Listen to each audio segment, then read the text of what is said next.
വളരെ കൗതുകകരമായൊരു കാര്യം, ഏറെ പ്രാധാന്യമുള്ള നമ്മുടെ ദേശീയ തലത്തിൽ തന്നെ ശ്രദ്ധേയമായ ഒരു കുംഭകോണത്തിന്റെ വാർത്ത. അതിൽ പണം വാങ്ങിയവരായി ആരോപിക്കപ്പെടുന്ന 2 പേർ മലയാളികൾ കൂടിയാണ്. പക്ഷെ മലയാളത്തിലെ പ്രമുഖ മാധ്യമങ്ങൾ അത് കണ്ടില്ലെന്ന് നടിക്കുകയാണ്. മാധ്യമങ്ങളുടെ വക ഒരു കോൺഗ്രസ് സഹായം. സുകുമാർ അഴീക്കോട് മാഷോ മറ്റോ ആണെന്ന് തോന്നുന്നു, മുൻപൊരിക്കൽ പറയുകയുണ്ടായി, കോൺഗ്രസിൻ്റെത് കൈപ്പത്തിയല്ല കൈപ്പറ്റിയാണ് എന്നാണ് അദ്ദേഹം പറഞ്ഞത്. കൈപ്പത്തി കോൺഗ്രസ് എന്നല്ല, കൈപ്പറ്റി കോൺഗ്രസ് എന്ന് പറയണം. എം സ്വരാജിന്റെ വാർത്താ സമ്മേളനമാണ്. ഗുരുതരമായ ആരോപണമാണ് കേരളത്തിലെ 2 കോൺഗ്രസ് നേതാക്കൾക്ക് എതിരെ ഉയർന്നു വന്നത് എന്ന് എം സ്വരാജ് ചൂണ്ടിക്കാണിക്കുകയാണ്. നമ്മുടെ മാധ്യമങ്ങൾ അത് എങ്ങനെയാണ് കൈകാര്യം ചെയ്തത്? 2 നേതാക്കൾ ചെറിയ നേതാക്കളല്ല. കെ.സി. വേണുഗോപാൽ AICCയുടെ സംഘടനാ ജനറൽ സെക്രട്ടറിയാണ്. കൊടിക്കുന്നിൽ സുരേഷ് കോൺഗ്രസിന്റെ മുതിർന്ന നേതാവാണ്, എത്രയോ കാലം MP ആയി തുടരുകയാണ്. അങ്ങനെയുള്ള 2 നേതാക്കൾ ഹരിയാനയിൽ മത്സരിക്കാൻ സീറ്റ് തരാമെന്ന് പറഞ്ഞ് പണം വാങ്ങി പറ്റിച്ചു എന്നതാണ്. പണം കൈമാറിയത് ബാങ്ക് അക്കൗണ്ട് വഴിയാണ്. അതിൻ്റെ എല്ലാ വിവരങ്ങളും പുറത്തുവിട്ടിട്ടുണ്ട്. പക്ഷേ ഒരക്ഷരം പ്രതികരിക്കുന്നില്ല കെ.സി. വേണുഗോപാലും കൊടിക്കുന്നിൽ സുരേഷും. കോൺഗ്രസ് നേതൃത്വവും അത് സംബന്ധിച്ച് ഒരക്ഷരം മിണ്ടുന്നില്ല. കേരളത്തിലെ പ്രധാനപ്പെട്ട 2 കോൺഗ്രസ് നേതാക്കൾക്കെതിരെ തെളിവുകൾ സഹിതം ആരോപണം ഉയർന്നു വന്നിട്ട് നമ്മുടെ മാധ്യമങ്ങൾ അത് വാർത്തയല്ലാതാക്കി മുക്കി എന്ന് തന്നെ പറയാം. എന്താണ് ഇത്രമാത്രം കരുതൽ നമ്മുടെ മാധ്യമങ്ങൾക്ക് കോൺഗ്രസ് നേതാക്കളോട് എന്ന ചോദ്യം ഇതിനു മുമ്പും ചോദിച്ചിരുന്നു, ഇപ്പോഴും ചോദിക്കുന്നുണ്ട് എം സ്വരാജ്. കേൾക്കാം എം സ്വരാജിന്റെ തീപ്പാറുന്ന വാക്കുകൾ.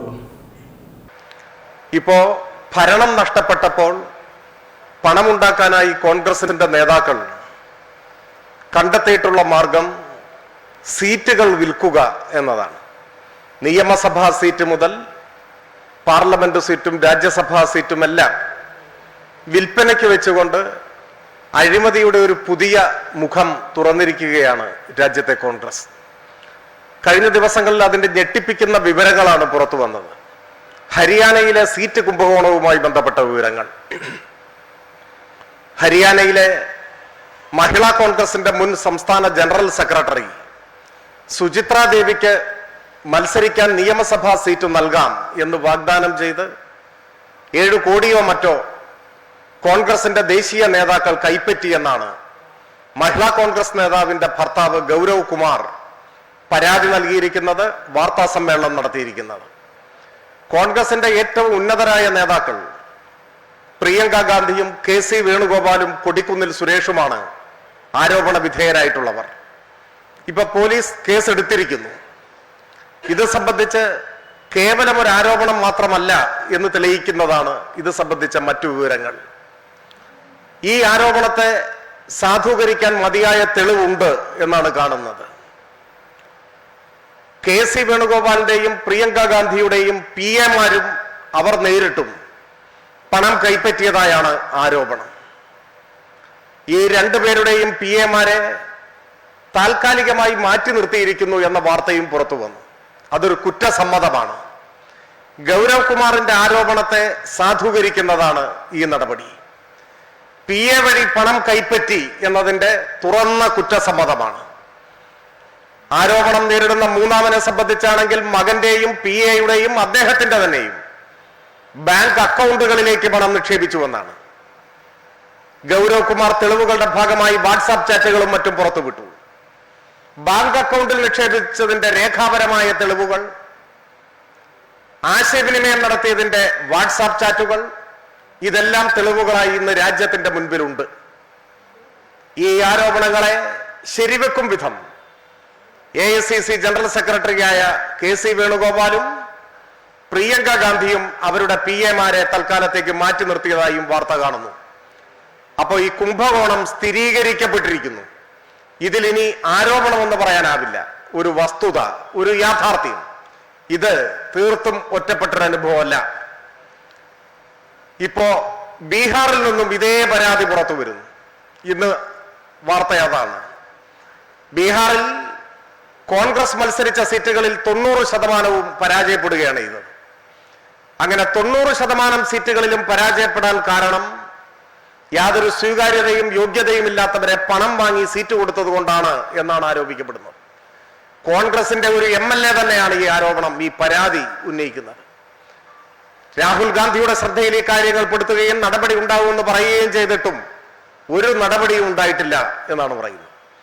ഹരിയാനയ്ക്ക് പുറമെ ബീഹാറും സീറ്റ് കുംഭകോണത്തിന്റെ പേരിൽ വാർത്തകളിൽ ഇടം പിടിക്കുകയാണ്.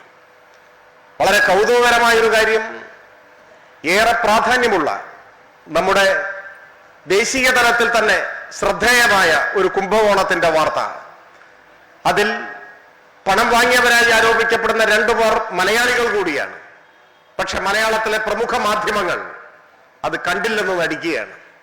മാധ്യമങ്ങളുടെ വക ഒരു കോൺഗ്രസ് സഹായം വാർത്ത കൊടുക്കുന്നവർ തന്നെ ഒന്ന് കൊടുത്തെന്ന് വരുത്തി ചടങ്ങ് തീർക്കുകയാണ്. നമ്മുടെ മുൻപിൽ കോടിക്കണക്കിന് രൂപ കോഴയായി കൈപ്പറ്റിയത് സംബന്ധിച്ച തെളിവ് സഹിതമുള്ള ആരോപണം, അതിനെ മാധ്യമങ്ങൾ എങ്ങനെ കൈകാര്യം ചെയ്തു എന്നത് ഒരുപക്ഷെ ഭാവിയിൽ മാധ്യമ വിദ്യാർത്ഥികൾക്ക് കൗതുകകരമായ ഒരു പാഠമായി അവശേഷിക്കും എന്നാണ് എനിക്ക് തോന്നുന്നത്. ഹരിയാനയിലും ബീഹാറിലും മാത്രമല്ല, രാജ്യവ്യാപകമായി ഈ കച്ചവടം നടക്കുന്നുവെന്നാണ് മനസ്സിലാവുന്നത്. അത് നിയമസഭാ സീറ്റിന്റെ കാര്യത്തിൽ മാത്രമല്ല. ഇപ്പൊ കിട്ടിയ വിവരങ്ങളുടെ അടിസ്ഥാനത്തിൽ ഒരു നിയമസഭാ സീറ്റിന് ഏതാണ്ട് ദേശീയ നിലവാരം 7 കോടി രൂപയാണ് എന്നാണ് മനസ്സിലാക്കുന്നത്. കേരളത്തിലെ ഒരു രാജ്യസഭാ സീറ്റ്, ഒരു രാജ്യസഭാംഗത്വം ഇതുപോലെ പണം വാങ്ങി വിൽപ്പന നടത്തിയതാണെന്ന ആരോപണവും ചർച്ചയും മുൻപ് ഉയർന്നു വന്നിട്ടുള്ളത് സാന്ദർഭികമായി ഞാൻ ഓർക്കുകയാണ്. കഴിഞ്ഞ തദ്ദേശ തെരഞ്ഞെടുപ്പ് കഴിഞ്ഞപ്പോൾ തൃശ്ശൂരിൽ നിന്നും ഒരു വാർത്ത വന്നു. 4 തവണ കോൺഗ്രസ് സ്ഥാനാർത്ഥിയായി മത്സരിച്ച് ജയിച്ചയാൾ മാധ്യമങ്ങളുടെ മുൻപാകെ പറഞ്ഞു, മേയർ സ്ഥാനം ലഭിക്കാതിരുന്നത് പണം കൊടുക്കാത്തതുകൊണ്ടാണ്. ആദ്യമായി ജയിച്ചയാളെ മേയറാക്കി പണപ്പെട്ടിയുമായി അയാൾ ഓടി നടക്കുകയായിരുന്നു. ആ പണപ്പെട്ടിയുടെ പ്രതിഫലമാണ് മേയർ സ്ഥാനം. ഇന്ന് ആരോപണ വിധേയരായിട്ടുള്ള ചിലരെ അന്നും തൃശൂർ മേയർ സ്ഥാനം കച്ചവടം ചെയ്തത് സംബന്ധിച്ചും അന്ന് പരാതി, ആരോപണം ഉയർന്നു വന്നിരുന്നു.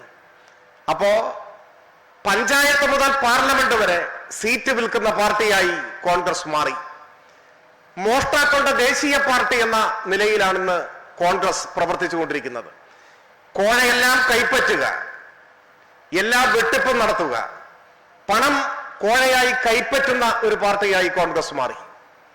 സുകുമാർ അഴീക്കോട് മാഷോ മറ്റോ ആണെന്ന് തോന്നുന്നു മുൻപൊരിക്കൽ പറയുകയുണ്ടായി, കോൺഗ്രസിൻ്റെത് കൈപ്പത്തിയല്ല കൈപ്പറ്റിയാണ് എന്നാണ് അദ്ദേഹം പറഞ്ഞത്. കൈപ്പത്തി കോൺഗ്രസ് എന്നല്ല, കൈപ്പറ്റി കോൺഗ്രസ് എന്ന് പറയണം. കോഴ, തട്ടിപ്പിലൂടെയുള്ള പണം, പിരിവിലൂടെയുള്ള പണം, ഇതെല്ലാം കൈപ്പറ്റുന്ന പാർട്ടിയായി, അടിച്ചുമാറ്റുന്ന പാർട്ടിയായി കോൺഗ്രസ് മാറി. ഈ സാഹചര്യത്തിൽ ഇപ്പോൾ ഒരു നിയമസഭാ തെരഞ്ഞെടുപ്പിനെ നേരിടുമ്പോൾ കേരളത്തിലും ഇങ്ങനെയുള്ള സീറ്റ് വിൽപ്പന നടന്നതായിട്ട് പ്രാഥമികമായി തന്നെ നിരീക്ഷിച്ചാൽ ചില മണ്ഡലങ്ങളിലെങ്കിലും നമുക്ക് കാണാനാവും. കോൺഗ്രസ് സ്ഥാനാർത്ഥിയെ പ്രഖ്യാപിക്കുന്നതിന് മുൻപ്, തിരഞ്ഞെടുപ്പ് കമ്മീഷന്റെ വിജ്ഞാപനം വരുന്നതിനു മുൻപ്, ഏറെ നാൾ മുൻപ് മുതൽ കേരളത്തിൽ ചില മണ്ഡലങ്ങളിൽ കോൺഗ്രസ് സ്ഥാനാർത്ഥികൾ പ്രചരണം ആരംഭിച്ചു. അത് മാധ്യമങ്ങൾക്കും അറിയുന്നുണ്ടാവും എന്നാണ് ഞാൻ വിചാരിക്കുന്നത്. സ്ഥാനാർത്ഥിയായി പ്രചരണം നടത്തുകയാണ്, വൻതോതിൽ പണം ചെലവഴിക്കുകയാണ്. വൻതോതിൽ പണം ചെലവഴിക്കാൻ കഴിവുള്ള ചില ധനാഢ്യർ ആദ്യമേ പണം കൊടുത്ത് സീറ്റ് ഉറപ്പിച്ചതിന്റെ തെളിവാണത്. വൻതോതിൽ പണം ചെലവഴിക്കുന്നു. നിയോജക മണ്ഡലത്തിൽ പ്രത്യേകമായ ഒരു വീട് എടുത്ത് അവിടെ താമസം ആരംഭിക്കുന്നു. മാസങ്ങൾക്ക്, വർഷങ്ങൾക്ക് മുൻപാണ്.